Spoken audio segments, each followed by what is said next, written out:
Hello and welcome to my easy to understand guide to ownership. Ownership is a keyword that comes up in pretty much every single media studies, GCSE and A-level specification. When students hear the word ownership, they're thinking desperately in their minds about who owns the company, and that kind of is part of it. But actually, it's about the companies involved in general. And that could be companies involved in production, marketing, and distribution. So if you get any kind of question to do with ownership, what you need to be thinking about are the following things.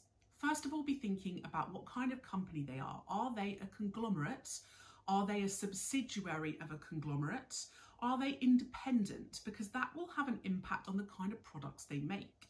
How many offices do they have? Where are their offices? Are they a global company or are they based in a particular country?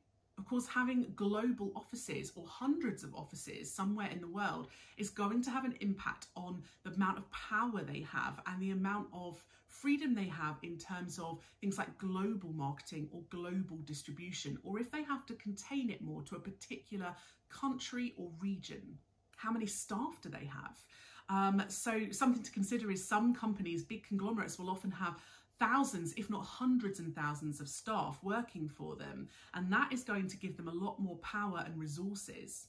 There are some independent companies that might literally be run by one or two people, and that is going to restrict them slightly more in terms of what they are able to do. Of course, it might give those people a little bit more creative freedom as well, because they're not having to run ideas past 1,000 people before they get their ideas put into action. Another thing to think about is, what is that company's reputation? Does it have a good reputation? Does it have a bad reputation? Have they been involved in any kind of scandals? What are their political affiliations? Some companies try and remain quite politically neutral, and some companies come out as being very political and having particular biases in terms of what parties they support, and that might have an impact on the products they've made.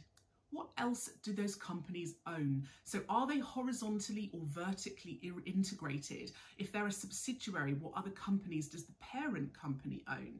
Because actually having access to those other subsidiaries and resources could really help a company. For example, if a film company happens to be owned by a company that also owns a TV company or radio channels or a newspaper production company, it might influence the way they're able to market their products.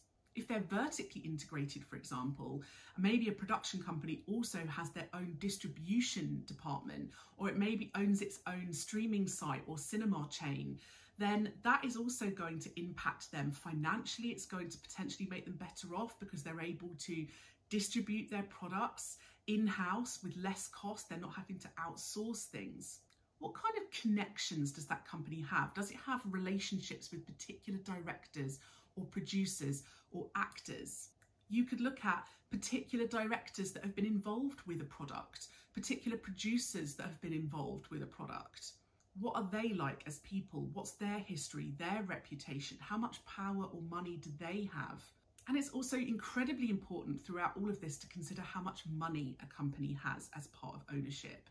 Are they a company bringing in potentially billions of dollars or pounds of profit every single year? Or are they a company that's operating at a loss? You know, are they funded by public money like license fees? Or are they funded through advertising? Or are they funded in a different way? Are they not for profit, for example? So it's really important to look at a whole wide range of things when considering ownership. So next time you get a question about ownership, don't overly focus on the individual person that owns a product or a company. Think in general about the companies that are involved, the size, the structure, the money, the reputation. So that was my easy to understand guide to ownership. Don't forget to check out my channel for other videos that might be relevant for you.